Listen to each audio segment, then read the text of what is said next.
Well, I really hope that when he sees all these people, he will step down. You really think that's likely? He's been here a long time. Maybe it's... I hope so. Do you think that this sort of demonstration is going to convince the president to go? Yes, we believe. That's why we're all here, all Minsk, all our country. Belarus has never seen scenes like this before. A couple of weeks ago, demonstrations were extremely rare and they were usually brutally snuffed out by the government. Now there are people marching as far as the eye can see through the center of the capital, Minsk. There's a real sense of change in the air. But for now, President Lukashenko clings on to power. This was his rally today in Minsk. Just a few thousand showed up, an embarrassing turnout for a man who claims to have won 80% of the vote.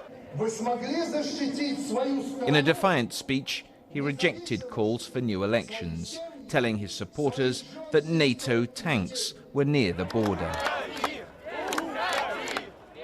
Leave, leave, they chant, but exactly how that happens is far from clear. Do you think that the president is going to go peacefully? I'm not sure about it, but we will not go away.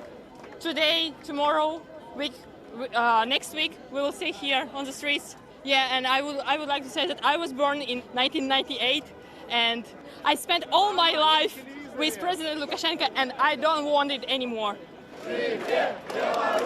This was a day when Belarusians found their voice.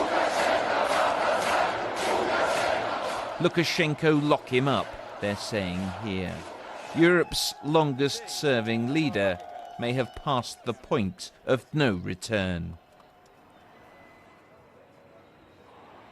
The numbers here on the streets of Minsk were huge and unprecedented, but it may turn out to be Moscow that has the critical voice in what happens next. We know that Russia has been following events here very closely. Many Russians see Belarus as effectively part of their backyard. Russia's President Vladimir Putin, we also know, is no fan of the sort of people's revolution that might well be unfolding here at the moment. Discussions have taken place in the last couple of days between Russia and President Lukashenko here in Belarus as to some sort of security assistance of some form. So in the back of people's minds here as they continue their protests, as the strikes continue, is the possibility of some sort of Russian intervention.